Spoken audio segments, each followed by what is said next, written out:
morning. If anyone's out there, just feel free to say hello.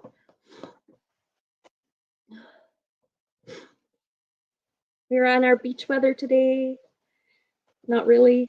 Good morning from, oh, it is sunny there, Michael. Lucky you. Yeah. Not sunny here. We're pretending with my umbrella and our beach clothes, but it's actually raining. Yeah. Hi, Sarah. Holy Michael, you're keen because it's only 7:30 there. Wow, Morning that's person. impressive. Hi, Arun. Hi, Arun. It's like I feel like I know some of these people. I know. Hey, Ben from Petawawa. They're going to recognize our face if they ever see us in person, and we'll be like, Don't know who you are.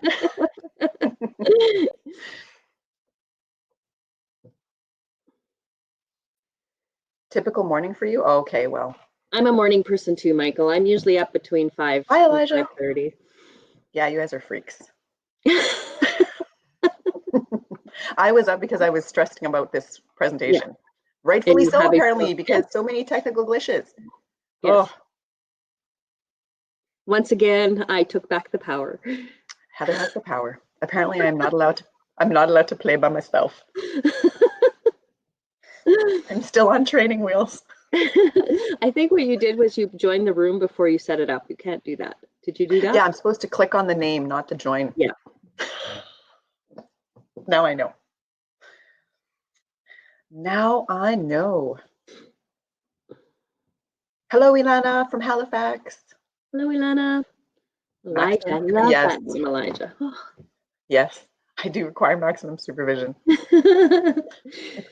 That's actually true even at work, like when we're in the office. Because I'm like, the paper cutter's not working. Let's just take the safety guard off and see if that helps. Like, no. Well, so far you haven't done too bad. Nothing, no permanent injuries at least. Hi, Rainey Fredericton. No permanent injuries. Just to my ego. It's very fragile. Our cruise was canceled. Oh, that's too bad, Michael. With the pool? Nice. That sucks, but yeah, Carissa was just saying that Carissa's Dutch and she was going back to Holland for a visit this year, and so now they're building a climbing wall. Yep. Instead of trampoline.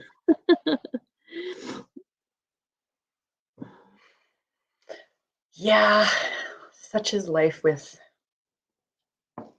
It's kind of funny when you think about all the stuff that's happening, and the changes that people have to make and the adjustments, and I think some of them are good adjustments. Yeah. And I think a lot of them are good adjustments.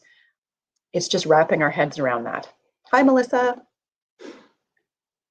All right, I don't know. What do we got? 8:33. What did we say that we were giving people? We'll give them 2 more minutes and then we'll start. We didn't sign on till right at 8:30, so yeah, we were a little bit behind setting up.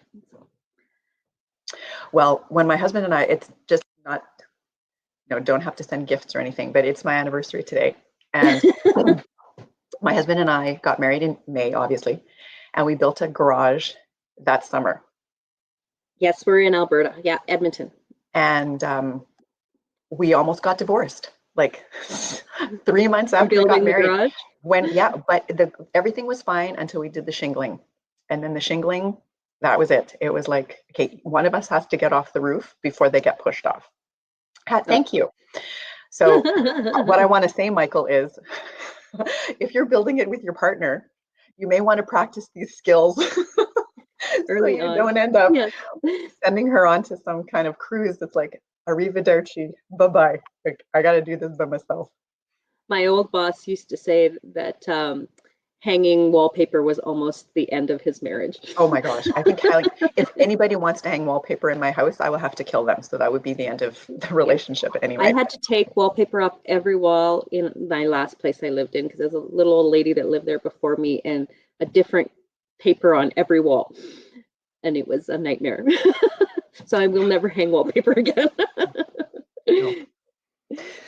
I was going to say what you need to do, Michael, of course, we have no way of touching base after this because this is kind of it's our last session, but it would be so cool to see, you know, in however long it takes you to get your deck, like pictures of what this looks like. This is, put a picture, the before picture is a cruise ship and the after picture is like your deck with your pool, right?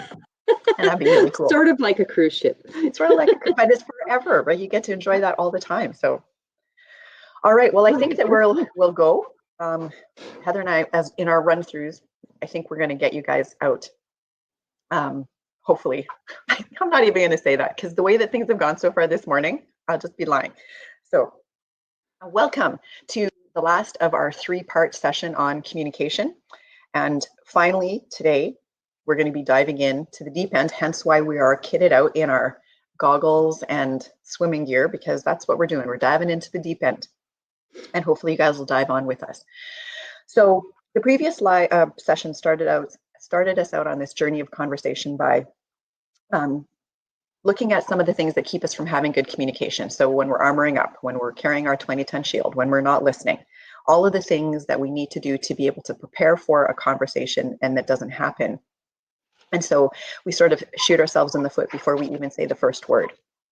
So what we're finally going to try to do is figure out how to take all those skills that we've talked about in the past, roll them all into a nice package for you, and hopefully give you some opportunities to, in the future, experience interactions with people that are in your lives that are more transformational than transactional. And we're going to talk a little bit more about what that sounds like or what that means later on.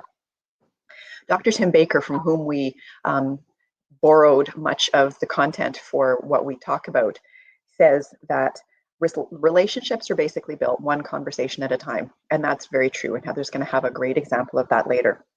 So we need to be able to have good conversations. But first, of course, we have to get through all of the housekeeping details.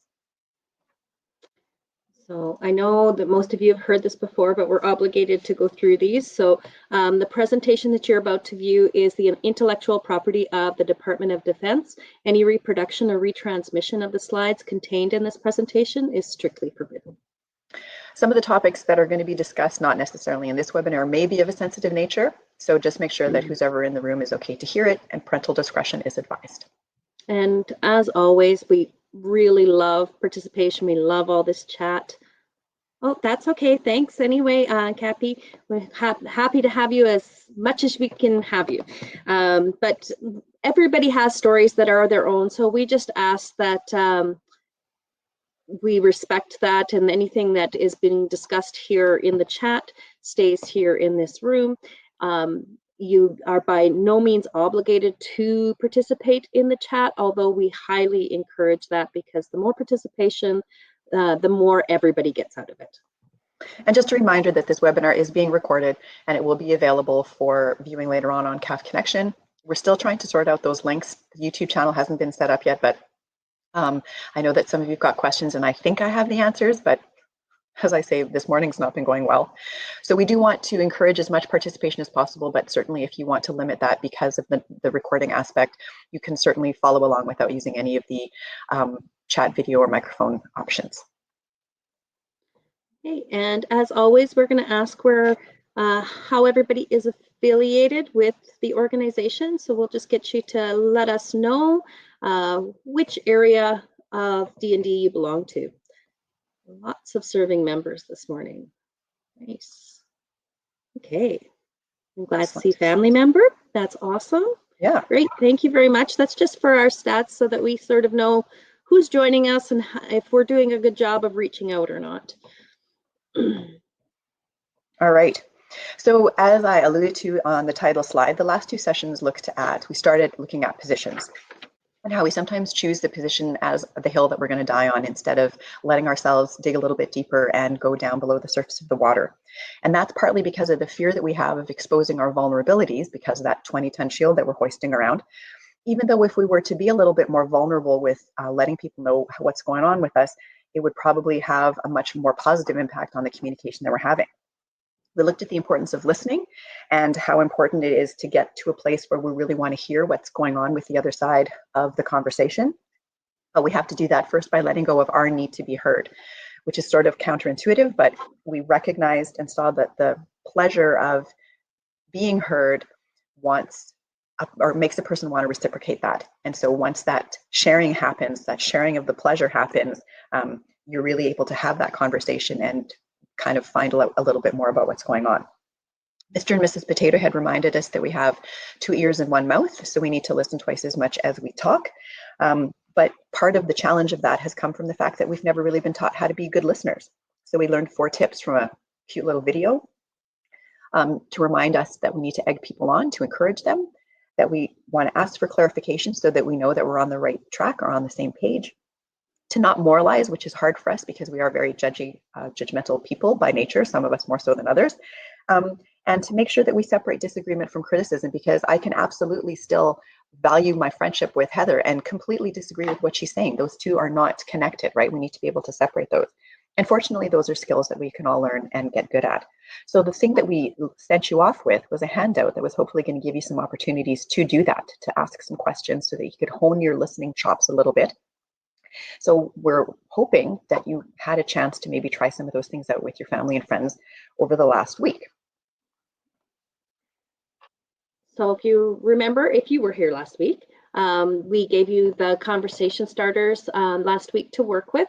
Whether you were here last week or whether you used the homework from last week, we're hoping that maybe you did engage in some interesting, fun conversations that turned into you finding out a lot more about somebody and what was going on with them. So just an example from my own life, I've been working out at home through my own personal training gym, and I have this circuit training program that I do on one of my days, and I always lose track of how many rounds of my circuit I have done. So I actually paint in my spare time for as art. So I had these all my little kindness rocks that are, they're nice because they're sort of inspirational, and they get, it's like, oh, be kind, oh, you can move mountains, right? So I was using those to count off my rounds, which I thought was kind of a fun way to do that. So I was telling Carissa about that, and out of that conversation, it sort of ended up me telling her that since I've been home, I'm really struggling with doing self-care because this whole learning curve has ended up creating a situation where I'm working a lot more hours than I actually was when we were in the workplace. So it's been really challenging to sort of find that balance. So it really turned into an interesting conversation about self-care and taking care of me, and how important that is, and my connection to art. And out of that actually also came a conversation that we would like to translate into something we do with you folks when we get back to doing other things, and maybe bringing art into some of our things that we do. So it's just very interesting how you can have one little simple topic about rocks turn into a really interesting conversation that can take you somewhere. So did anybody have any of those that they tried out this week? Maybe they tried one from the menu that we made, or maybe they had an interesting conversation that they found out a whole lot more about somebody that is around them, that kind of took a nice organic turn for them. That's a little bit of a tough one to share. I think it's probably a little bit intimidating to share that on a chat. And long to type, but that's okay. Right, so we have another poll. This one is asking you how good you are at conversation. Last week we asked you if you thought you were a good listener, and here is the poll for how good you are at conversation. The first answer is inspired by the Donald, so hopefully you guys get the joke. No one's fallen asleep. That was actually Chris's answer. I was surprised. Daphne and I thought that he would be in the... Please don't make me speak. Yeah. Okay. That's all right. Pretty good. Okay. Yeah. There's no comments. There's no comments, which is good. That would be my dad. Well, I don't know. Okay. Awesome. So what we want to kind of take away from that is, how good are we at conversation? Is it a lost art form? Is it something that we, have lost the ability to do well? Or again, is it something that we've just not had an opportunity to practice and learn and get skilled at? Some people have described conversation as an art. And when you look at, well, back in the olden days, which means, 8 weeks ago, when you could go on public transit, when you could go to a restaurant, when you were sitting in a coffee shop or a pub, when you looked around, there were people having conversation, but just as often you would see people at a table together not speaking because they were, heads down in their devices. So in situations where you would think that there would be all these opportunities to converse, we're not doing it as much as we should, or maybe as much as we used to. So the question is, is it an art? But when you think about a day-to-day interaction, we all to some extent talk every day, whether it's with the person that you're co-isolating with or teleworking with or whatever the case may be. And for the most part, we're pretty decent at it, right? Like, so we've got pretty good. No one's fallen asleep on me yet, so that's good. I'm sure that there are people who wish that I would fall asleep and stop talking, but we have the ability to do the day-to-day small talk and chatter at work. But we want to, those are probably a little bit more like the aquafit level of a class, right? Like we're talking not a lot of challenge. You're in the shallow end, your feet are touching the ground, maybe you still have your floaties. It's not requiring a lot of skill. You can kind of get by and have an interaction that way. But if what you want to do is try to have those tough conversations with your coworkers, your boss, your family, that's going to take skills that are more in line with climbing up that 10-meter tower and jumping off. And you're going to require different skills to be able to do that if what you want, in fact, is to do a little bit of that investigation and get a little bit below the surface of the water. Mm-hmm. So we're going to need to step up our game a bit. So what do we need to do? It's really interesting. Elijah's got a great comment there, that he's never had an issue with that, but he practiced it as a young person. And I think that so many of us miss those opportunities, because I know as a teen, growing up in the 80s, my parents were very old school, blue collar, and you just didn't talk about things. We didn't talk about anything that wasn't sort of surface, right? So we never talked about any of those vulnerable conversations. I do now with my dad. He's in his 70s now, and we have a lot more of those conversations, but it took for him to have a stroke before he actually was able to show some of those emotions, because that sort of inhibition went away for him after his stroke. But up until then, that was such a hard skill. So I think it's so important that we are teaching our young people these skills early on, so that it just becomes natural to have those conversations. So thank you for sharing that, Elijah. So when we talk about preparation, we're talking about a few different pieces here. So the first thing we need to think about when we're deciding if we're going to have a conversation with somebody, what is going on with us? Is it the right time for me to have this conversation? Am I in the right frame of mind? So maybe there's a whole lot of 20-ton shield being held up right now. I've got my defenses up, and I'm not really ready to be vulnerable and show somebody that what is going on with me. So we need to acknowledge, even if not overtly admit, that we are feeling overwhelmed. Maybe we're feeling tired, anxious, annoyed, whatever it might be, that are sort of those things that could impact a healthy conversation and a satisfying outcome. So we have to put that on the table for ourselves. And either we say, okay, I can still have this conversation and admit that to the person that I'm having this conversation with, or I have to say to myself, maybe now is not the right time. So in choosing the right time, there's a few pieces to that. Are you in the right frame of mind? Yes. Okay. But also, what about the other person? Are they prepared to have this conversation? A lot of times we end up dropping a bomb on the people we're having an issue with, because we're having the issue, but we've never actually said it to them. So they don't even know that there's an issue there. And we just, boom, I want to have this conversation right now, right here. You've been stewing on it, thinking about all the things that are important to you about that situation, but we're not giving them the same consideration of saying, this is going on for me. I would like to have a conversation with you about it. However, I'd like to give you some time to think about it, think about how you feel about this situation, so that you don't feel sort of caught off guard. So that's what we call raising the issue. So we're not necessarily saying we're going to have the conversation right now, but we're letting the person know that we would like to have a conversation with them about it, and maybe ask them to choose a time that would be appropriate for them. Okay. And the last piece is, does the person have all the information? I'm probably guilty of this at times in my life where I withhold information about what I'm having conflict with. So I sort of use that knowledge that I'm holding back as a weapon that I can now drop as a bomb on them during that conversation. So we need to be as transparent as we can possibly be with that person so that they know what they're stepping into, and so that they can respond and be appropriate in the conversation without feeling like they're walking on eggshells.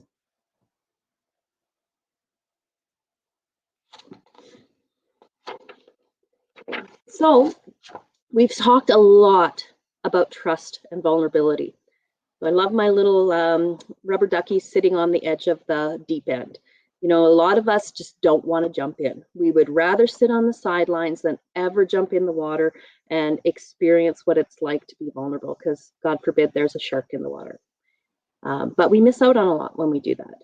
So a few pieces come into making it so that we can have a trust and vulnerability type of setting in our conversations with people. One is to treat people fairly, or better yet, equitably, because fair isn't always appropriate. And many of us have probably said that to our parents at one time or another. That's not fair, but it might have been equitable. And we have to sort of be able to look at that. So I used the example yesterday of talking about Carissa, who's 5'2" and is quite a petite person. Sorry, excuse me. And her husband is over 6 feet tall.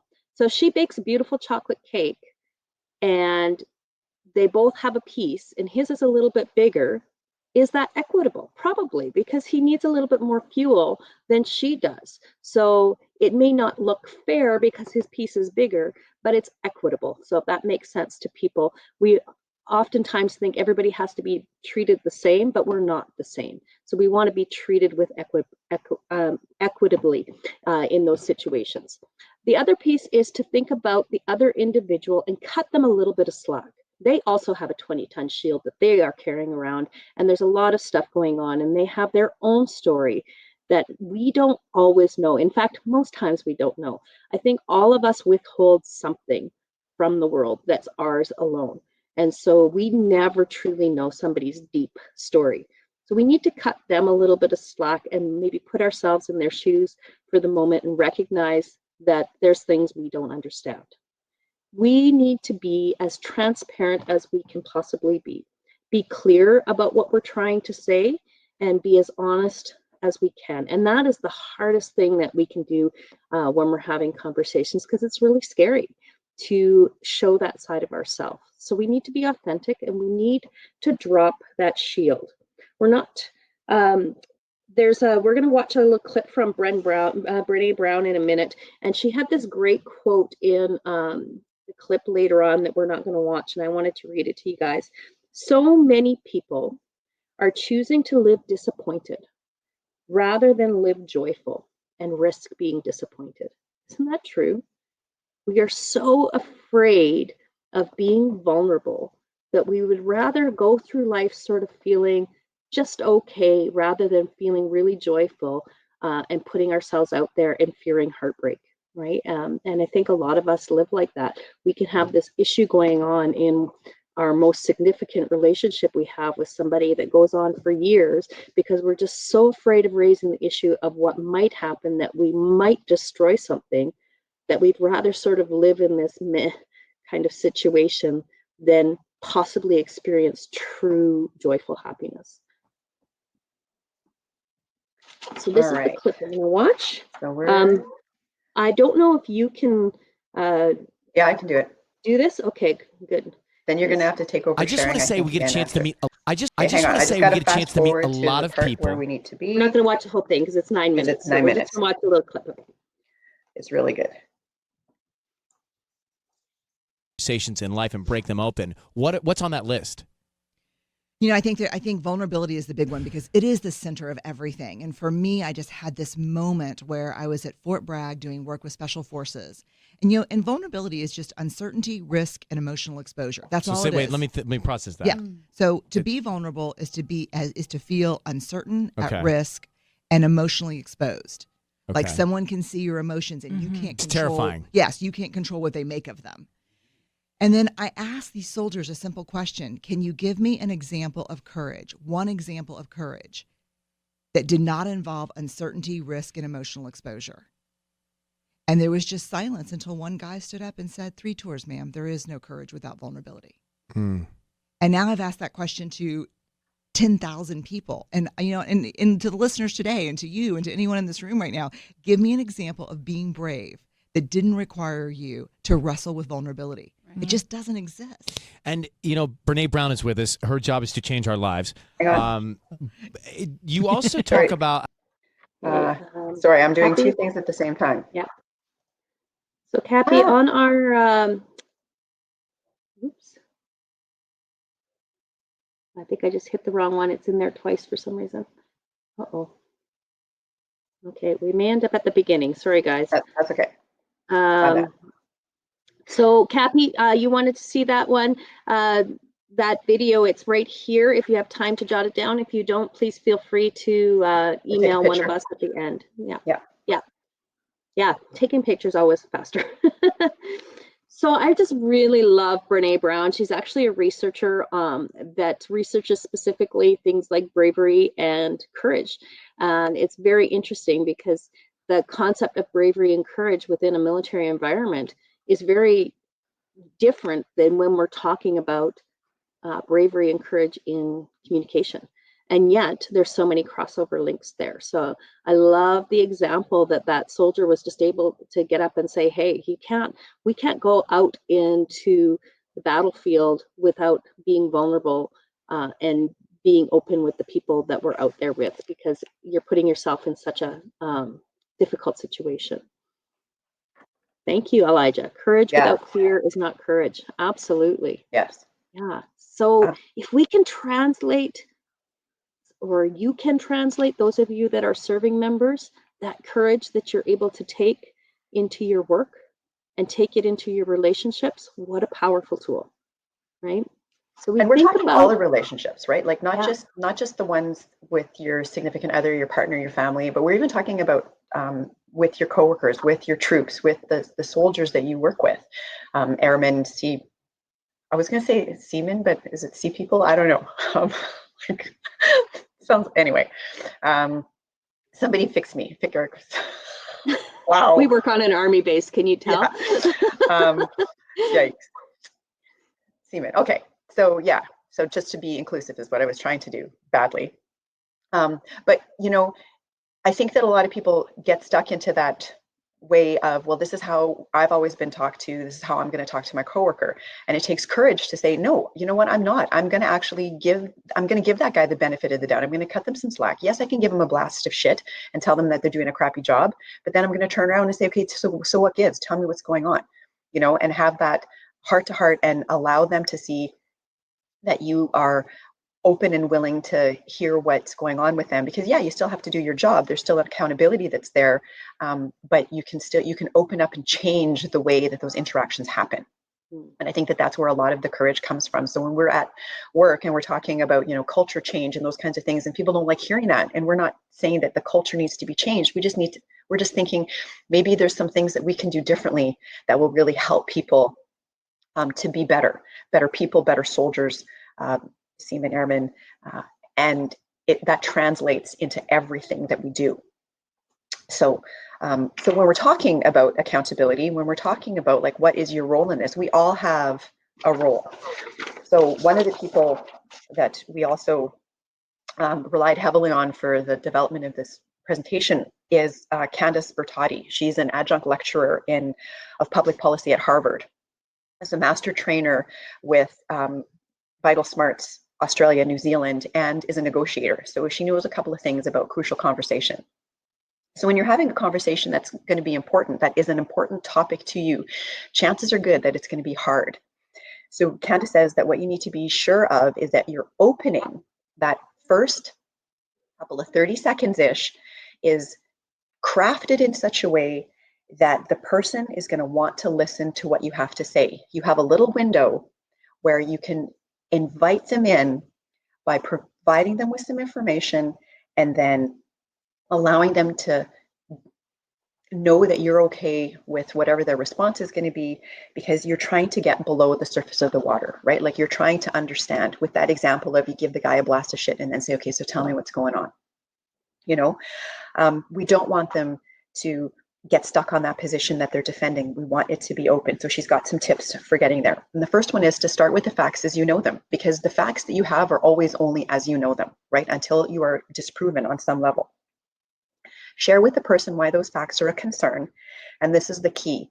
Then follow with the question that invites the other person into dialogue. And that is huge, right? So you're putting some stuff out there and then you're presenting them with an opportunity to respond because they want to. It's an invitation that they want to accept.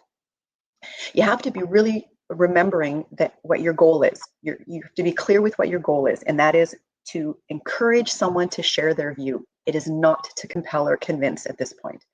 Your goal is to find out more about what's going on. Because when you share your view or you allow them to share their view, you get what Candace calls a shared pool of meaning. And when you're in that shared pool of meaning, guess where you're at?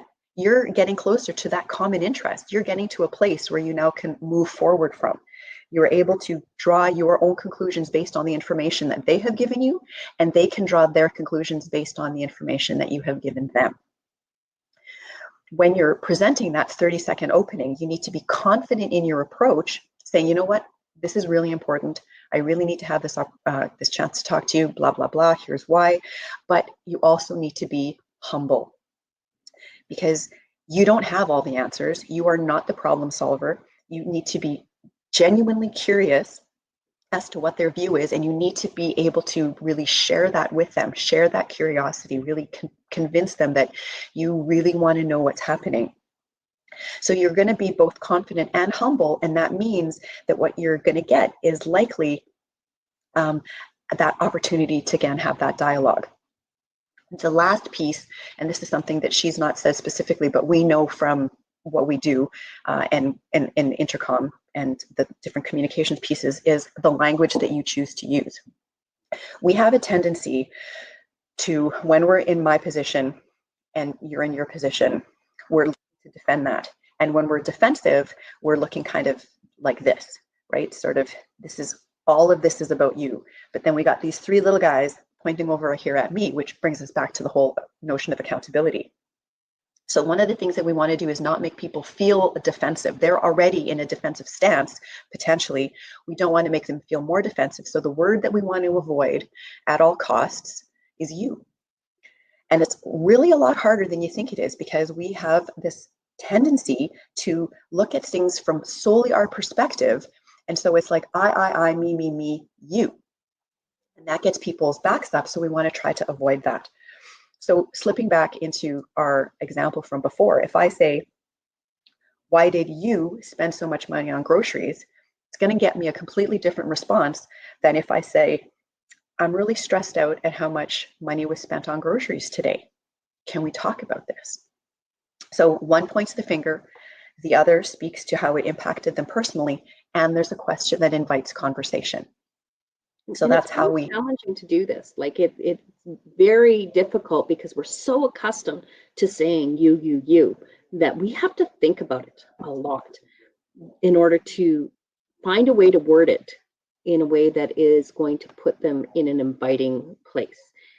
But I think that there's a positive to that. A lot of people will say, well, it feels a little bit construed, but it slows us down. It slows us down and it makes us think about what we're going to say. And that slowness is actually a really positive thing when we're trying to get to the root of a problem.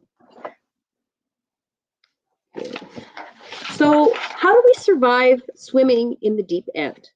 Well, First of all, it is not about problem solving, and we've already talked about this. So we don't want to put on our fix-it hats right now. We want to just let the other person be heard. In fact, most people will tell you when that somebody offers them advice or a solution to what's going on, all they feel is invalidated and that their concerns aren't being taken seriously. So we really want to try to take off that fix-it hat and really try to just understand the other person. If you ever have been to a therapist or know anything about when people go to therapy, what you'll know is that therapists don't give us the answers. Now, they probably do have ideas running around in their head about how this might be better for them, but they are not about to offer that up. What they do is they help us to have that conversation so that we find out for ourselves. And that's what we want to do for other people, is we really want to allow them to speak, and oftentimes out of allowing them to speak, they're finding their own answers. We want to use those open-ended questions, and I know that, again, that's very challenging to think about how can I word this in a way that invites conversation. But when we ask those closed-ended questions that are easily answered with a yes or a no, it's going to feel more like an inquisition than a conversation. So we really want to try to ask those inviting questions.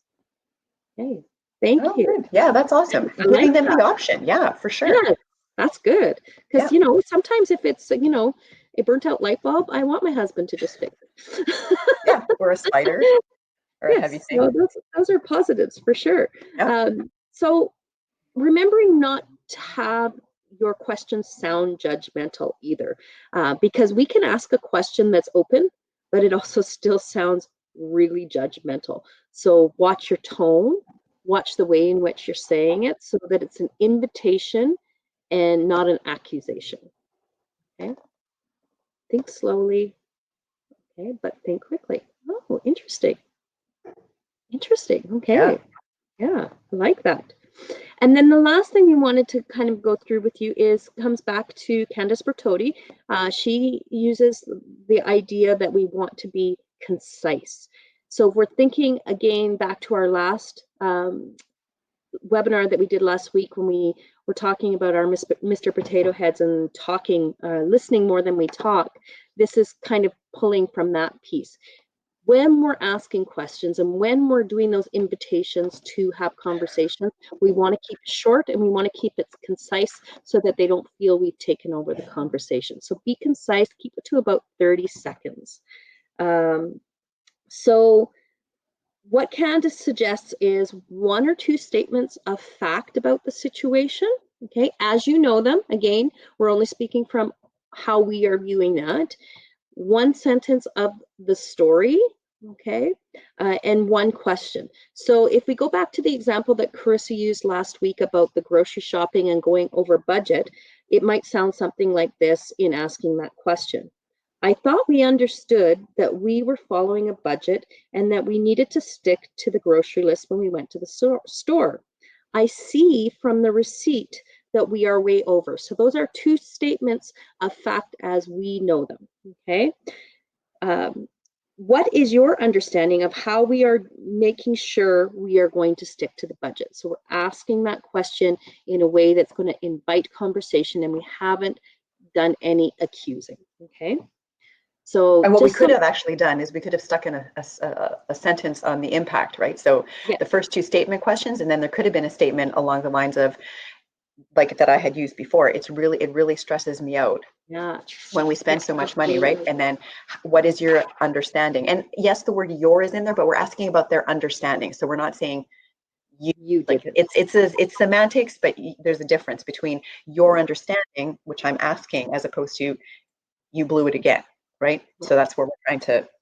If you think about the you in the statement and read your, think about what you're saying it, and does the you feel like it's a finger pointing? Yeah. And if it does, then you need to remove it. Okay? Yeah. So the last piece of that, and it all comes down to expectations, right? And we know what happens with expectations. A lot of the times they're unmet, and then we leave disappointed, or we feel like, you see, I knew it wasn't going to work, or whatever. So we need to manage those expectations.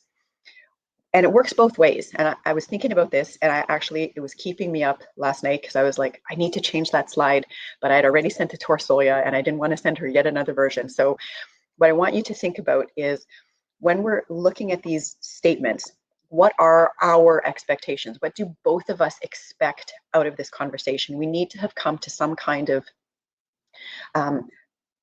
not conclusion, but agreement. We need to be in some kind of an agreement as to what it is that we want to get out of this conversation. We both feel that there's something that's worth diving into and finding out a little bit more about. Have I communicated in my opening statement clearly what it is that I need to talk about? And similarly, have they had the opportunity to, yeah, that everyone has, exactly, yeah, you got it, Michael, for sure. Are we clear? Are we allowing both of us in this dialogue to get clarification when needed? And if it's not clear, then I need to make sure that I either figure out a different way. So talk slowly and think quickly. So I need to be thinking on the spot, or I need to say, you know what, I kind of need to, I thought that I was ready, but my ducks aren't in a row. So I need to come back and gather my thoughts and let's carry on with this later, right? So we need to, that communication and clarity needs to be there. Do we understand the implications of those expectations? Do we know what's going to happen? Are we then going to be able to accept and commit to them, right? So those three pieces, understanding, acceptance, and commitment, they all go together. If I'm having a conversation with my daughter about screen time, she understands how much I hate screen time. Like, I understand the importance of it for school, but all the extra YouTube and TikTok and Spotify nonsense drives me to distraction. She understands that. But does she accept that there has to be some kind of change on her part because she knows it's not good for her, right? She said so. But can she then commit to it? So in having that dialogue, all those pieces are going to fall into place, and you're going to feel when that's not happening, when you're feeling that resistance, that pushback, that like, yeah, okay, mom, fine, I won't watch YouTube anymore. That's not the same as understanding, accepting, and committing, right? That means maybe we need to, she's going to be like, oh God, we have to talk more about this. Sometimes you do, right? Sometimes you do. And sometimes you need to walk away and come back. But that's what we're talking about in terms of those expectations. So they all kind of go together. Both of us have them. We need to be on the same page with everything. And that's not the same thing as agreeing. It just means that you're dealing with and talking about the same situation, apples to apples, right? Because if I'm talking screen time and she's talking solely Minecraft, well, that's not the same thing. I'm talking the whole enchilada, right? So that's where the expectations come in.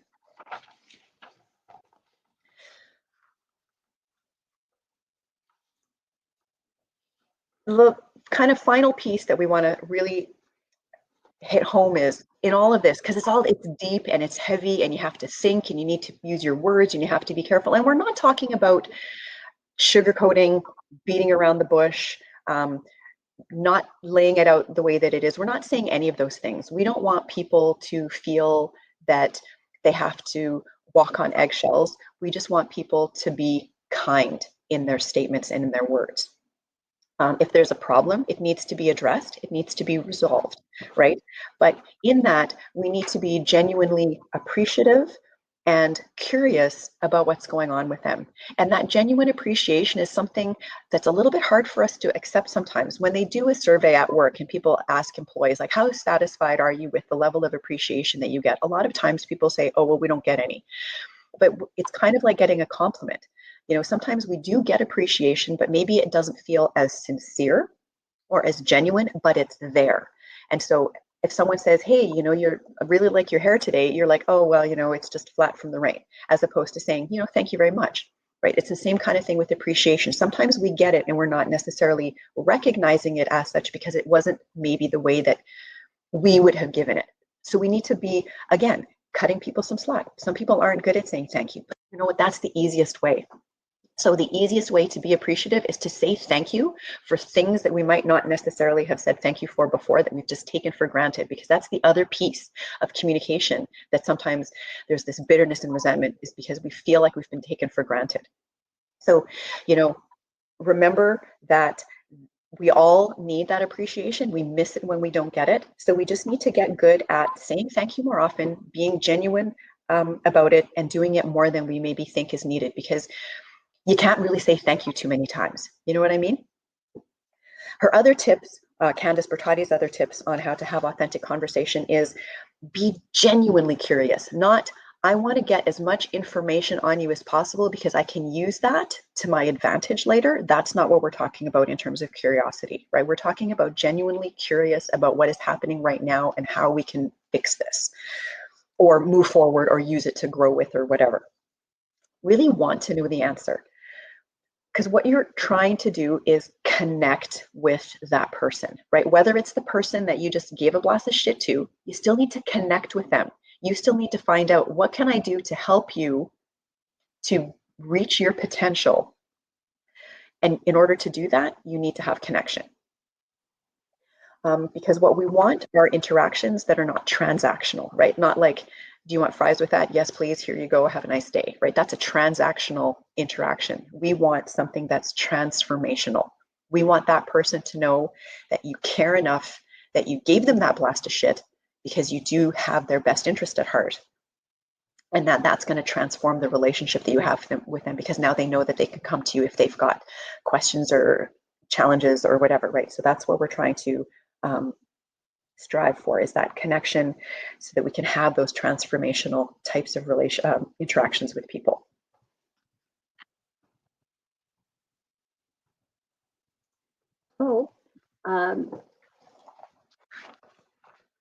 So the whole point or the purpose of conversation is to either change the future or to build a future with somebody. That's really the whole goal of any conversation.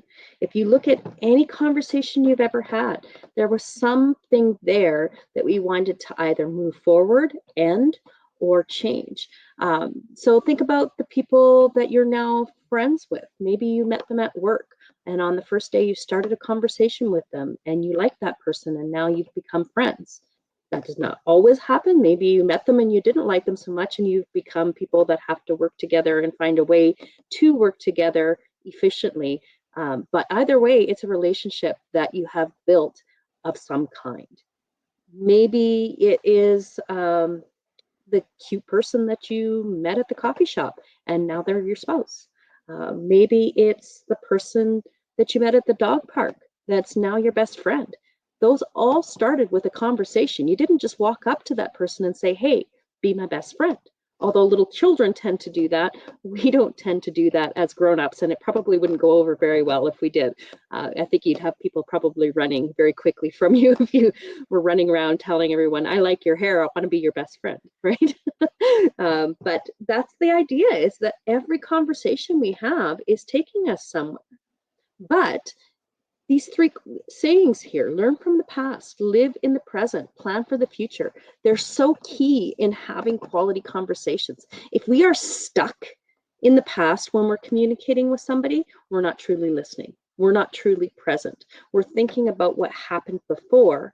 And so we're not really listening. We want to take what we have had happen to us in the past, what's happened in that relationship in the past, and we want to learn from it. But if we keep bringing it back into the relationship, then we are not truly present and able to move forward from there. On the other side of that, we don't want to be thinking about the future and what could potentially happen, because again, we are not truly listening. We're not truly present if we are now trying to figure out what's going to happen to us in the future in this relationship. So we really want to try to stay present with that person and really hear what they're saying. If we can get rid of all that mental noise that's going on of the past and the future and be present with that person, that communication is going to be so much more helpful and so much more satisfying to both parties. So we've given you another handout as an option to download and to do. And we wanted it to look kind of like your old swimming report cards. Oh, it didn't load. It didn't load? No, let me see if I can get it here. Sorry. Okay. Heather's going to try to fix it. Sorry, guys. And if we can't get it to work, we have all of your emails, and we can have Orsolia send it to you guys. And then again, she'll just send it out as a group. And if you want it, great. If you don't, just delete it. That's always our backup go-to with this. Okay. Oh, I did it. Oh, look at that. Heather's on fire. So in this handout, what we're asking you to look at is a couple of conversations that you have over the next couple of weeks, right? Because all of this is about self-reflection, so introspection, and an opportunity to just sort of see what your role is in this, right? Because Alana's comment is very important, because the only person we have control over is ourselves. So the only thing that we can do is take a look at what our role was in the communication or the conversation or the interaction that we had with a person, right? So what we want you to kind of take a look at is not judge yourself, because that's a completely different thing. We just want to rate how you feel you did based on some of the things that we've been talking about over the last couple of sessions. What went well? Did you use an opening in 30 seconds that led them to invited them into dialogue? Did you listen? Were you genuinely curious? Were you trying to share the pleasure of listening by being the one who listened first? How did those things go? And now that we've talked a little bit more about what the words need to be, how to have those conversations, like hopefully you're feeling like you can put some of those pieces together. What words are you choosing? How are you thinking about the word you more? Are you trying to create a different way of speaking or engaging with people? And really what we want to do at the end of the day is really look at what our role is in this. I said to Heather, what I wanted to do was play, I'm a child of the 80s, and I wanted to play Michael Jackson's Man in the Mirror as everybody was kind of coming into the room. But of course, there's like SOCAN regulations, and so we can't just play music because it's licensed, and we don't have the ability to do that. But that song, I think, really speaks to the only thing in this world that we can do to make the world a better place, honestly, is change ourselves, our behavior, how we choose to do things, whether that's buying organic or taking your bike to work or any of those sorts of things. With communication, same thing. It starts with the person who's looking back at you. We can't expect everybody else to just jump in and say, oh, well, this person's clearly taken a communication course, so now I have to alter how I'm interacting with them. That's unrealistic. That's an expectation that we need to manage, and that's that it's not realistic. So what role are you playing to try to create a dialogue? Because what we want is people to have dialogue. We don't want to have two people that are just taking turns talking, right? Because that's a completely different dynamic.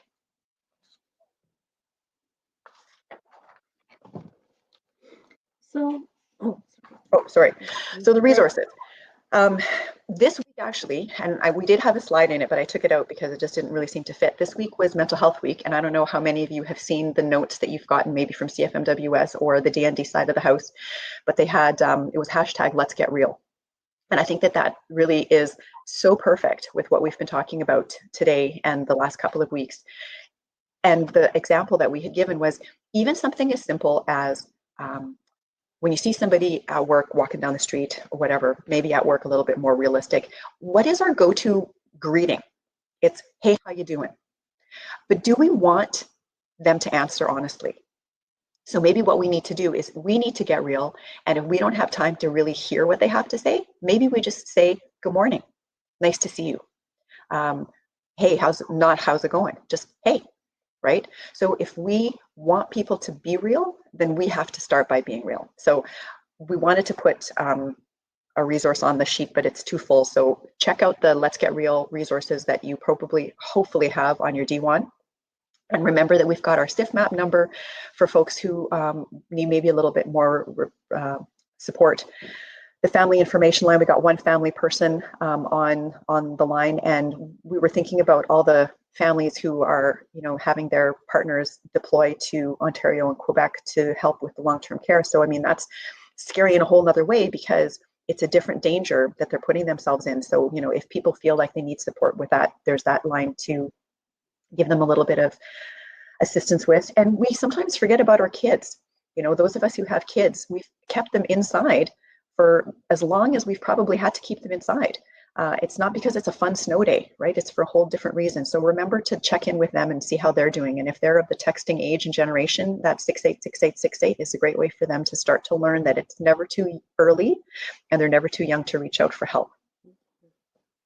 So our takeaways for today, check your attitude. Before you decide to have that conversation, make sure that you're in the right frame of mind and you're able to respect what the other person is saying and be open to that conversation. And establishing that trusting relationship is a bit like a chicken or the egg kind of scenario, because trust and authenticity are related. Authentic communication builds trust. So you need to kind of work on both of them simultaneously if what you're wanting to do is to get into that place of trust and vulnerability. We're really good at detecting disingenuous people, so be sure to be as authentic as you can. So having said being authentic, we need to be real in what and how we say things to the other person and make sure that we're respecting that individual, but it also reveals enough about us that they're willing to have those conversations with us. And remember to be appreciative. Thank you goes such a long way. Thanks for taking the time to listen to my concerns today. Thanks for helping me out at work.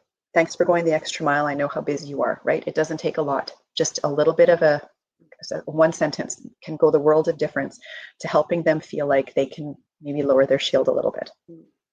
And although it might seem like a good idea to sort of have a script written down, we want to be able to use our own words and have it happen organically. Although we would suggest sitting down and writing down your thoughts, we don't want you to bring a script to the conversation either. So it's always a good idea to sort of put it on paper. What am I thinking? What am I feeling? What are my interests and needs? Because it helps to clarify those for us before we go into communication. But try to enter that communication with those listening ears and responding rather than using a script to see you through that conversation. When you're being curious and you're asking questions that really invite them to share their perspective, that's what creating dialogue is all about. It's the ability to see things through their eyes and get into that shared pool of meaning, which allows you to move forward rather than being stuck in the past or in assumptions. It's what allows us to take things to the next kind of level. Mm-hmm. And the last thing we would say is coming back to a little bit of last week, and it's going to sound like really bad math, but if both parties set out to listen 90% of the time and talk 10% of the time, it's going to be a very validating conversation and people are going to feel very heard. Now, I promise the math will work out in the end, but if you set out with that intention, you're setting out to intend to listen and understand the other person rather than being the one that's always holding the ground when it comes to the conversation. So we do have a couple of new polls that have come out from Ottawa. They are trying to find out if what we're doing is working, if there's any things that we can do to improve. So we're just going to ask you to fill in a couple of these things before we close for the day. So one being, I feel I can apply what I learned today in my daily living. And although you may not be taking away a whole bunch, maybe you know a lot of this stuff already. Maybe there's a little nugget of information that you're walking away with saying, yeah, that's true for me. Okay. The poll is back. We've got lots of agrees and only one. So it says strongly agree, disagree, neither agree nor disagree. That's my fault because I was under pressure typing. I know. It's true. It's because totally my fault. Carissa was not able to load anything, so I was furiously typing. So the bottom one should have said. If anybody disagrees, yes. Thankfully, you all agree. Oh my gosh, that's hilarious. So Mike will not be happy with my results on this one. We've skewed the answers. Yeah, that's right. You have no choice but to like us here. Oh, that's hilarious. Oh dear. And the last one we have is just about this platform.